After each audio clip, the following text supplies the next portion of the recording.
معلش اللي بيحصل ده ليه عوض مع الله، بس ربنا ما بيسيبش حد.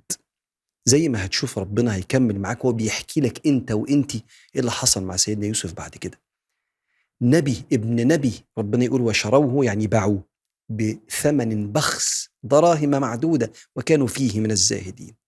لكن سبحان الله، يمكن الثمن البخس ده اللي خلى عزيز مصر يشتريه. انا دايما برضو بتصور كده انه مثلا كان عزيز مصر ده باعت ناس يشتروا عدد معين من العبيد، فاشتروا عدد وبعدين لقوا واحد طفل صغير شكله حلو كده ايه وسعره رخيص، يلا ناخده معاه يروح مع قصر العزيز. ولولا انه كان سعره رخيص كعبد يعني، هو سيدنا يوسف عليه الصلاة والسلام، لولا ان كان السعر رخيص يمكن ما كانوش يشتروه عشان يوصل لمصيره.